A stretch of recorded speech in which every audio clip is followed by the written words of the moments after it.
오늘 우리가 읽은 이 시편 1편 말씀은 시편이 이제 150편인데요. 이 150편 전체 서론에 해당되는 말씀이면서 또 그 주제를 보면 인생길을 걸어가고 있는 사람들에게 어떻게 살아야 복된 삶을 살 수 있는가, 이 복된 삶을 살 수 있는 방법을 제시하고 있는 책이 바로 오늘 본문 말씀이 됩니다.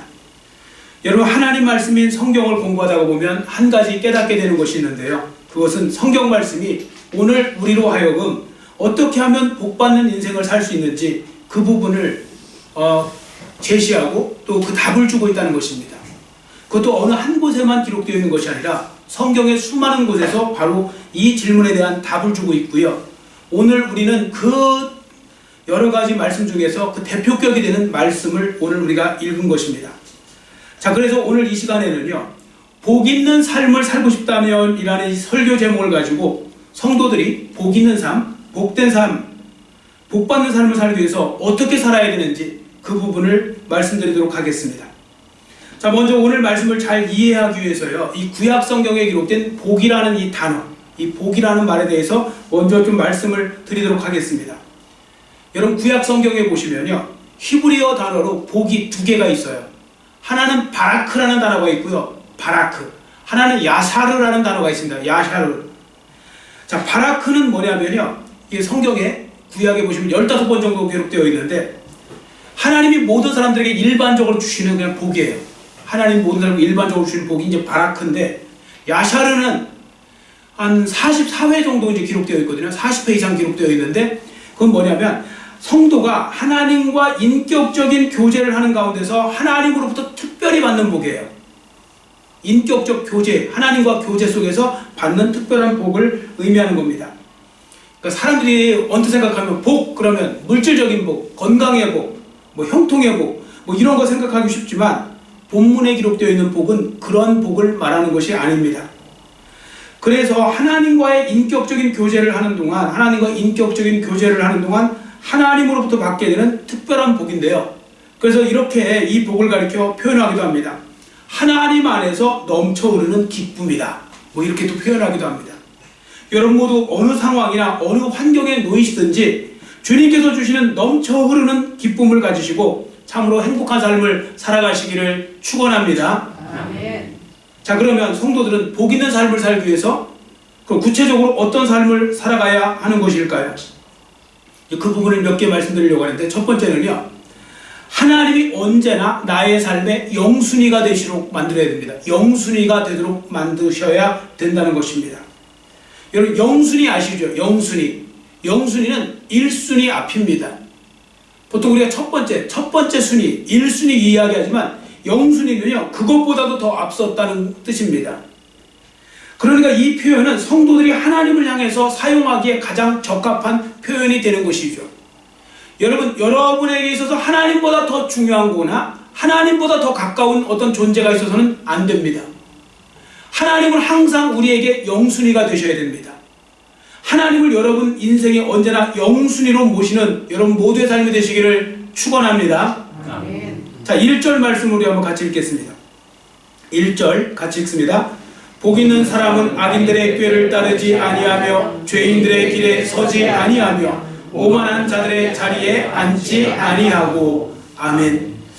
저는 이 말씀을 묵상하는 중에, 이 말씀을 준비하면서 묵상하는 중에 두 가지 깨닫게 되는 것이 있습니다. 먼저 성도들이 유혹에 대해서요, 유혹은 처음부터 단호한 태도로 막으면서 살아야 된다는 겁니다. 유혹은 처음부터 막아야 됩니다. 왜 그런가 하면요, 자, 1절을 보세요. 동사가 3개가 나와요. 따르고, 서고, 앉고, 이 동사 3개 나오죠. 1절에 따르다, 서다, 앉다. 자, 한번 보세요. 이게 뭐냐면 죄의 점진성을 보여주는 겁니다. 죄의 점진성. 자, 예를 들어서요, 여러분들 한번 보십시오. 사람들이 죄를 지을 때 보세요. 죄를 지을 때 보면요, 처음에는 유혹을 받아요. 죄라는 건 유혹 속에서 오잖아요. 어떤 식으로든 유혹이 온다고요. 그 유혹 올 때 뭐 그래, 한 번 정도는 괜찮겠지 하고서 따라가보고 살며시 이렇게 따라가다가 보면 이렇게 따라가는 거예요. 그 다음에 보면 빠져나와야 되는데 되게 못 빠져나와요. 그 죄의 유혹이 굉장히 달콤하거든요. 그럼 못 빠져나오잖아요. 그 거기서 딱 멈춰서요. 멈춰서는 거예요. 그 죄 짓는 상태에서 반복되고 있죠. 근데 어느 순간에는 그게 양심에 걸리면서 반복되다가 어느 순간에는요, 그게 자연스러워지면서 그게 익숙해져요. 그래서 거기에 주저앉아 버려요. 그리고 반복해서 그 죄를 져요. 그래서 따르다, 서다, 앉다라는 말이 그래서 나오는 것입니다. 자, 그리고 그래서 이제 죄의 유혹이 무서운 거죠. 죄의 유혹. 그러니까 한 번은 괜찮겠지. 그게 이제 바로 시작점이 되고 결국은 나중에 빠져나올 수 없는 그런 상태까지 되어버리는 것입니다. 자, 그 다음에 1절을 통해 깨닫게 되는 것이 있는데요. 그것은 뭐냐면 하나님과의 관계가 끊어지지 않기 위해서 성도들은 부단히 노력해야 된다는 겁니다. 그러니까 하나님의 관계, 하나님과의 나의 올바른 관계가 깨어지지 않도록 항상 조심해야 된다. 그걸 위해서 힘써야 된다. 그 말씀입니다. 자, 1절을 다시 한번 보시면요. 1절에 3번을 또 반복해서 쓴 단어가 있어요. 동사 말고요. 3번을 반복해서 쓴 단어가 있습니다. 뭡니까? 아니하며죠. 아니하며. 자, 악인들의 꾀를 따르지 아니하며, 죄인들의 길에 서지 아니하며, 그 다음에 오만한 자의 자리에 앉지 아니하며, 아니하며가 3번이 있습니다. 왜 이 3번을 반복하고 있을까요? 그건 뭐냐면 지금 말씀드린 것처럼 악인의 꾀를 따르고 죄인의 길에 서고 오만한 자리에 앉는 것이 하나님과의 올바른 관계를 깨어버리는 가장 치명적인 방해물, 장애가 되기 때문에 그런 것입니다.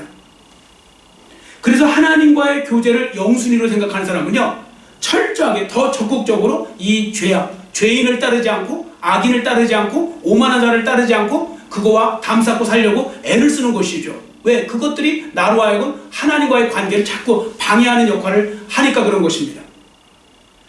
자, 다음으로 하나님과 영순위 관계를 추구하는 사람은요, 악인을 따르지 않는다고 했는데 왜 악인을 따르지 않느냐? 악인이 여기서 보면 누구를 말합니까? 악인은요, 하나님의 존재를 부인하는 사람이 악인이에요. 여기서는 그들은 하나님을 의식하지도 않고 하나님께 의지할 필요도 느끼지 않습니다. 이 악인들은.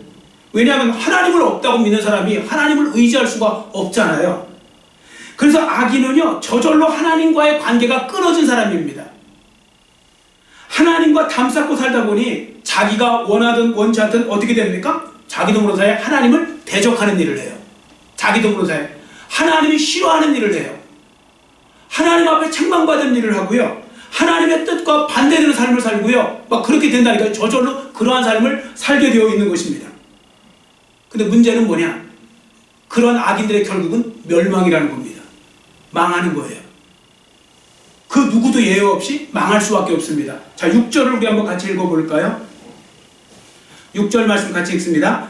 무릇 의인들의 길은 여호와께서 인정하시나 악인들의 길은 망하리로다. 아멘. 자, 그러면 한번 생각해 보세요. 왜 복 있는 삶을 살려면 하나님을 영순위, 삶의 영순위로 모시고 살아가야 될까요? 그것은 바로 하나님께서 복의 근원이 되시기 때문에 그런 것입니다. 자, 우리가 부르는 찬송이 있지 않습니까? 복의 근원 강림하사 찬송하게 하소서. 복의 근원이십니다.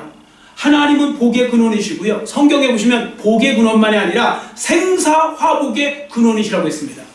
생사화복을 주장하신다, 그런 표현을 썼거든요. 자, 앞에 보시고 신명기 30장 15절 같이 읽습니다. 보라, 내가 오늘 생명과 복과 사망과 화를 내 앞에 두었나니. 아멘. 보십시오. 하나님께서 생명과 복과 사망과 화를 우리 앞에 놓으셨다는 겁니다. 그러니까 이 말씀은 하나님께서 복을 주시는 주체가 되신다는 말씀도 되는데요. 근데 여기서 좋은 점은 뭐냐? 이 4가지를 놓으시고요, 우리가 선택하잖아요. 그럼 그것에 따라서 하나님께서 주시는 거예요. 우리가 복을 선택하는, 생명을 선택하면 생명을 주시고요, 복을 선택하면 복을 주시는 거예요. 왜? 하나님은 복을 주실 수 있는 주체가 되시니까, 생명을 주시는 주체가 되시니까요. 근데 반대로요, 화도 있고요, 저주도 있고요, 그 다음에 사망도 있어요. 이걸 선택하는 사람이 있거든요. 그럼 그걸 주시겠다는 거예요. 그러니까 어떻게 보면 하나님께서, 하나님 안에는요, 생명, 또 화, 복, 뭐 사망 다 있는 거예요. 그러니까 어쨌든 복의 주체가 되시니까 그 복을 받으려면 하나님과의 올바른 관계가 되어지는 건 중요한 거죠. 그래서 참된 복을 주시는 하나님과 올바른 관계 속에 살아가는 것 중요하니까 여러분 모두 하나님을 삶의 영순위로 모시고 살아가시기를 축원합니다. 아멘. 그렇게 살아야 복이 됩니다. 자, 그러면 이것도 한번 생각해 보십시오. 그럼 지금 이 세상에는 하나님과의 관계가 끊어진 사람들 많잖아요. 더 많잖아요. 하나님과의 관계가 끊어진 사람이 더 많은데 이 사람들 지금 어떻게 살고 있을까요? 하나님과의 관계가 끊어졌으니까 뭐 이제 내 마음대로 살면 되겠구나, 내 마음대로 산다고 생각하는 사람들 많잖아요. 그렇게 생각하는 사람들 착각하고 있는 겁니다. 왜 그런지 아세요? 에베소서 2장 1절에서 3절 말씀을 제가 읽어드리겠습니다. 한번 잘 들어보세요. 집중해서. 에베소서 2장 1절에서 3절입니다. 그는 허물과 죄로 죽었던 너희를 살리셨도다. 그때에 너희는 그 가운데서 행하여 이 세상 풍조를 따르고 공중의 권세 잡은 자를 따랐으니 곧 지금 불순종들의 아들들 가운데 역사하는 영이라. 전에는 우리도 다 그 가운데서 우리의 육체의 욕심을 따라 지내며 육체와 마음에 원하는 것을 하여 다른 이들과 같이 본질상 진노의 자녀이었더니, 이렇게 기록하고 있습니다. 여러분 기억하세요. 하나님을 떠난 사람은 자기 마음대로 살 것 같은데 자기 마음대로 사는 게 아닙니다. 그거 어떻게 사느냐? 자기도 모르는 사이에요.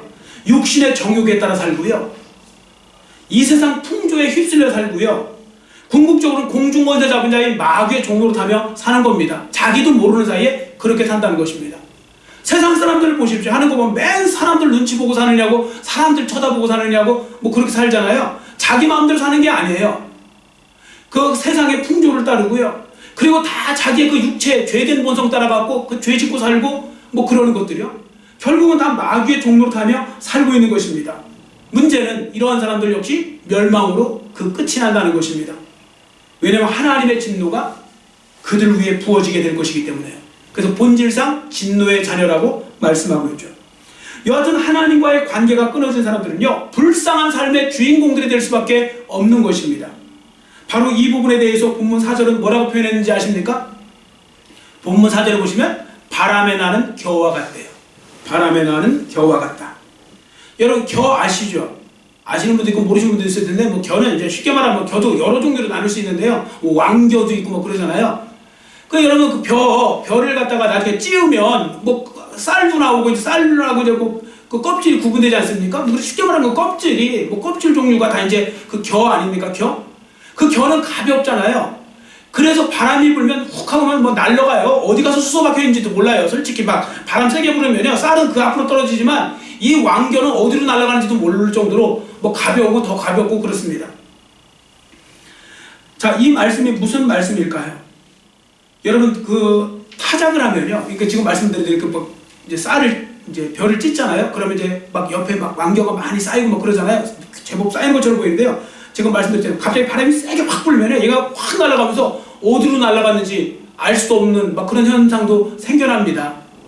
그게 무슨 말씀인가 하면, 지금 왜 시편 기자가 그 말씀을 하고 있는가 하면, 하나님 없는 사람들이요, 하나님 믿지 않는 사람들 뭐 대단한 인생인 것처럼 그렇게 의스대지만, 하나님이 때가 되어서 한번 훅 하고 바람 부시면 겨와 같은 인생이 되어버린다, 그냥 훅 날아가 버리는 그런 인생이 되어버린다, 그 말씀입니다. 여러분 그래서요, 하나님을 영순위, 인생의 영순위로 모시고 살아가는 거 중요한 거고, 그게 큰 복이 되는 것입니다. 일단 멸망의 길을 가지 않으니 안심이잖아요. 믿습니까? 아멘. 예수님을 믿고요, 하나님을 믿는 사람은 멸망의 길은 가지 않아요. 여러분 지금 우리가 죽음을 두려워하고 막 사람들 하는 이유가 뭡니까?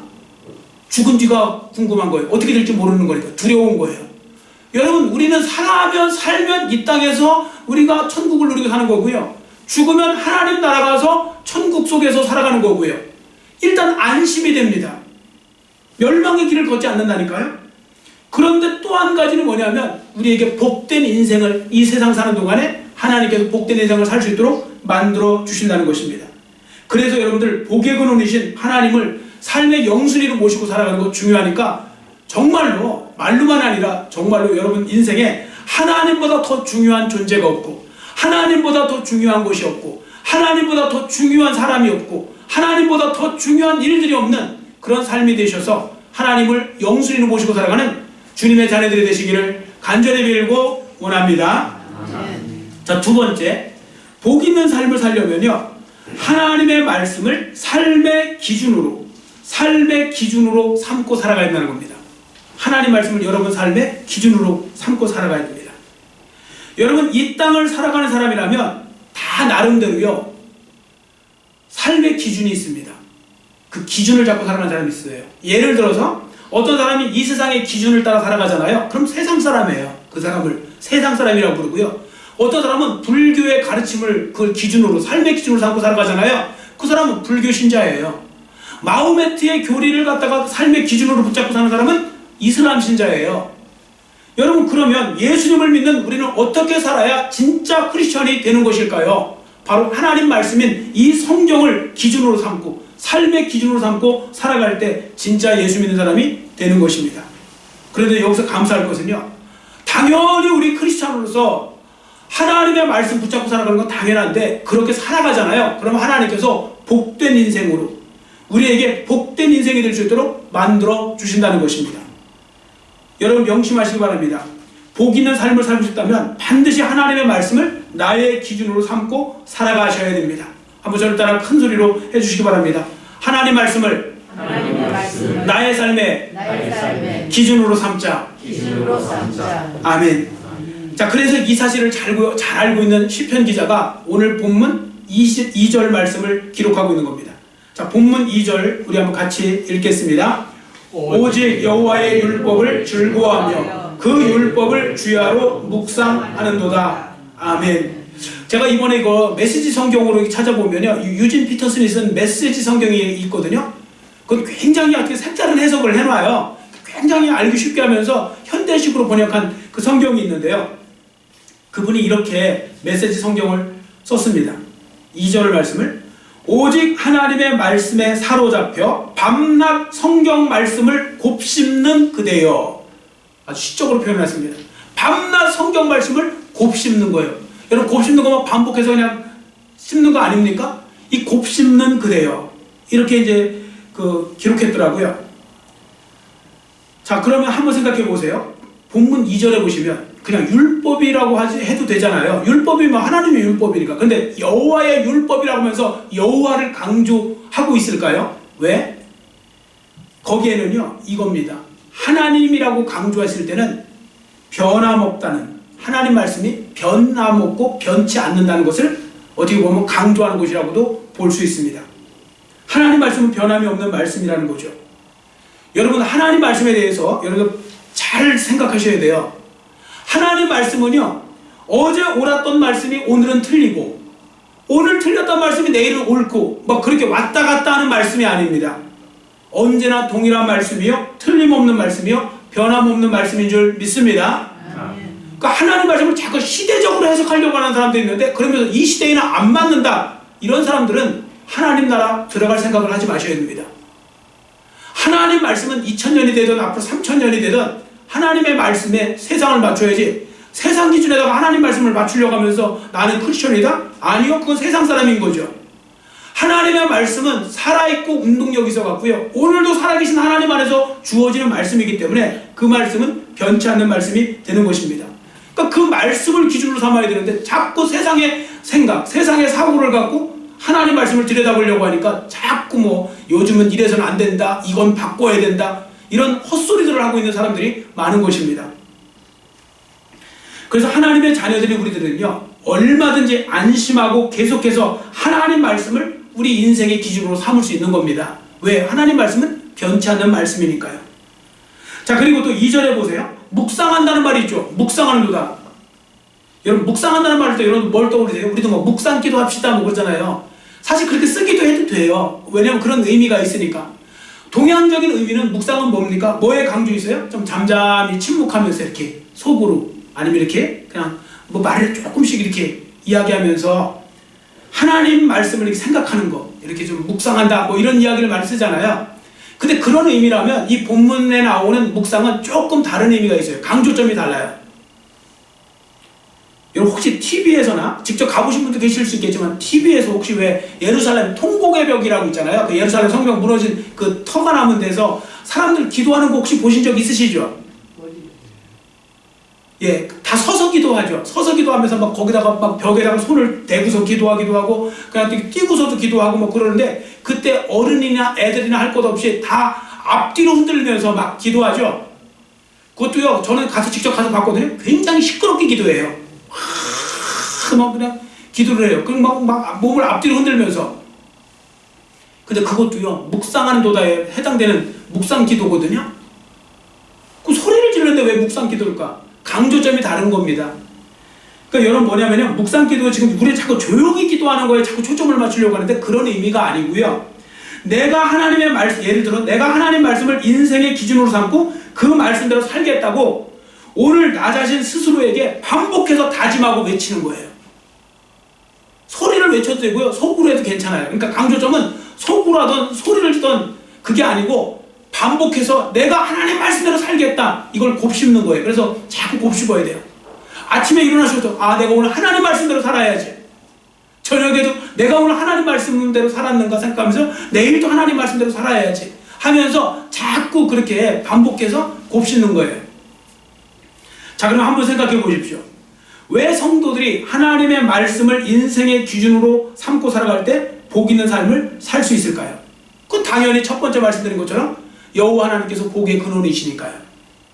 그런데 여기에 또 한 가지 중요한 이유가 있습니다. 그건 뭐냐면요, 하나님 말씀이 우리로 하여금 인생을 올바로 걸어갈 수 있게 만들어주는 지침서, 나침판 역할을 해주기 때문에 그런 것입니다. 실제로 하나님 말씀인 성경을 공부하다 보면요, 그 속에 수많은 지혜와 분별과 능력과 생명이 있다는 것을 알 수가 있죠. 그래서 누구든지 그 말씀대로 살다가 보면 자기도 모르는 사이에 하나님이 기뻐하는 삶, 또 기뻐하시는 복된 삶을 선택하며 살게 되는 것입니다. 그러니까 하나님 말씀에 매여 살 때 나도 모르는 사이에 하나님이 기뻐하시는 삶, 그런 하나님 기뻐하시는 복된 삶을 선택할 수 있게 되는 것입니다. 왜냐하면 하나님 말씀이 진리와 교훈을 담고 우리를 그쪽으로 인도해 나가기 때문에 그런 것이죠.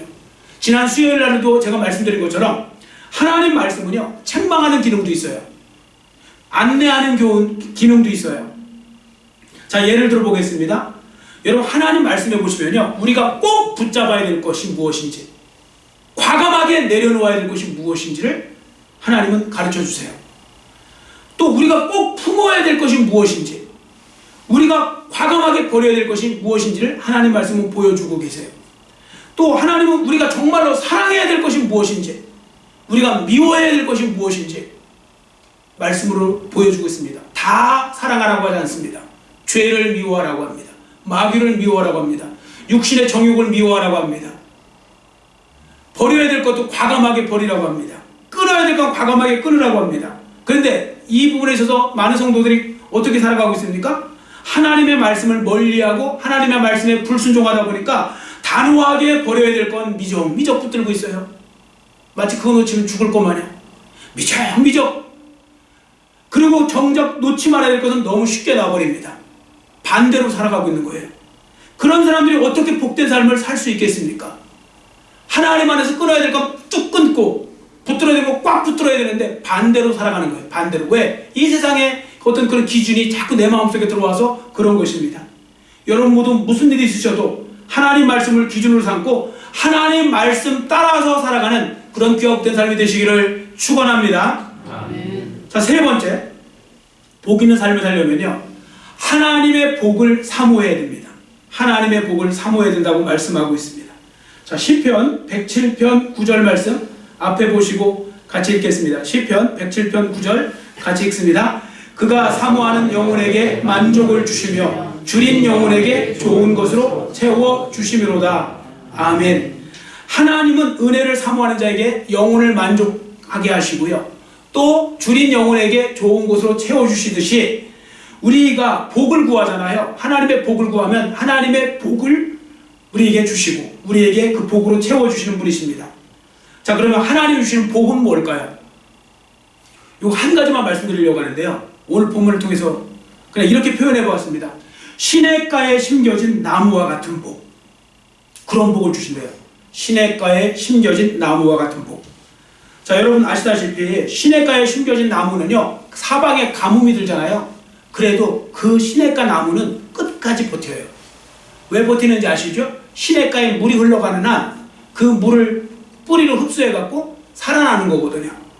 그 옆에 저 멀리 떨어진 그런 나무들이 다 죽을 때 얘네들만 사는 거예요.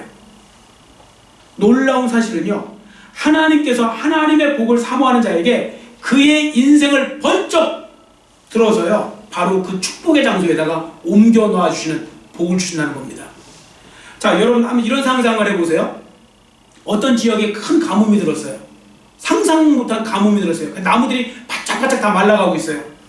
근데 어떤 주인이 그냥 한 나무를 선택해갖고, 그 나무가 그 주인을 선택한 건 아니죠. 그 한 사람이 나무를 선택해서 그걸 트럭으로 싣고 가갖고 물이 마르지 않는 그 샘가에다가 심었다고 생각해 보십시오. 그 나무는 어떻게 될까요? 환경하고 아무 상관없이 살아나죠. 환경이 아무리 열악해도 그 나무는 환경 때문에 살아가는 것이 아니라 바로 물 때문에, 그 시냇가의 물 때문에 살아가게 되는 것이죠. 여러분 생각하고 계신 바와 같이 열악한 환경에서도 상관없이 잘 자라고요. 또 열매도 맺고 그러는 것입니다. 그래서 3절에 보세요. 철을 따라 열매를 맺게 하신다고 그랬죠. 철을 따라 열매를 맺는 나무가 되는 겁니다. 여러분 한번 진지하게 인생을 들여다보십시오. 예를 들어 어떤 사람이 이 땅을 살면서 인생을 잘 먹고 잘 쓰고 살았다고 해서 반드시 열매 맺는 인생이라고 할 수 있습니까? 오히려 열매 없이요, 입만 무성한 사람들도 많습니다. 그런 사람들이 나중에 뭐라는지 아세요? 내가 인생 헛 살았다고 하고요, 남들이 볼 때는 대단한 것 같은데 자기는 그렇게 고백해요. 내 인생 너무 허무하다고, 내가 뭘 위해서 살았는지 모르겠다고. 열매가 없는 거예요. 자, 반대로 어떤 사람은 너무나 힘들고 고달픈 삶을 살았습니다. 시련을 당하면서 살았습니다. 그러면 그의 인생은 실패한 인생인 건가요? 그렇지 않습니다. 그렇게 말할 수 없습니다. 오히려 그런 사람들 중에 그 고난과 시련이 삶의 귀한 열매를 맺게 해주시기도 하고, 그래서 더 나아가 다른 사람에게 거룩한 영향을 주기도 하기 때문에 그 삶이 의미 있고 보람이 있다면 그 삶은 열매 맺는 삶이 되는 것이고 축복된 삶이 되는 것이죠. 자, 지금도요, 어떤 사람은 자기가 금수저로 태어났다고 으스대고, 어떤 사람은 태어날 때부터 내가 황무지와 같다고, 흙수저와 같다고 불평하며 살고 있습니다. 혹시라도 그런 분이 계시다면 오늘 이 말씀 중에 시냇가라는 단어에 주목해 보십시오. 시냇가. 자, 무슨 말씀인가 하면 지금 환경이 열악하고 메마르고 뜨거워도 앞에 말씀드린 대로 여러분이 시냇가로만 옮겨질 수 있다면 그 모든 시련과 고난이 복을 받게 만드는 그런 오히려 전환점이 될 수도 있는 것입니다. 여러분 영적인 시냇가가 되시는 주님께 반드시 가까이 가게 해달라고, 옆에 심겨달라고 그렇게 기도하시고요, 소원하십시오. 그럼 하나님께서 그 복을 주실 줄 믿습니다. 제가 서론에 말씀드렸잖아요. 여기서 말하는 복은 하나님과의 교제, 가깝게 해서 하나님과의 교제에서 주어지는 특별한 복이라고 해요. 그래서 예수 믿는 사람 중에 믿음 좋은 사람들, 하나님과 가까이 있는 사람들 보면요, 환난과 풍파가 많은 것 같은데도 더 멋지게 승리해가고요, 나중에 간증의 주인공들이 돼요. 왜? 하나님이 계속 공급해 주시거든요, 그 물을. 그러니까 나는 벌써 죽었어야 되는데, 벌써 저거 무너졌어야 되는데, 저 사람 벌써 쓰러졌어야 되는데 안 쓰러지는 거예요. 왜? 하나님이 계속 물을 공급하시니까요. 그래서 시냇가에 심겨진 나무의 복이 얼마나 중요한 건지 모릅니다. 여러분 자꾸 하나님 앞에 환경을 바꿔달라고 하지 마시고 하나님의 시냇가에 심겨달라고 기도하세요. 하나님은요, 우리가 환경을 바꿔서 다 잘되게 해주면 교만방자해져갖고 어디로 튈지 모르니까 하나님께 때로는 우리에게 고난도 허락하시고 어려움도 허락하시지만, 그러나 그걸 이길 수 있는 방법을 주신 거예요. 그게 바로 뭐냐면 시냇가에 심겨지는 그런 나무의 복이 되는 것입니다. 여러분 시냇가에 심겨진 나무의 복을 누리시기를 축원합니다.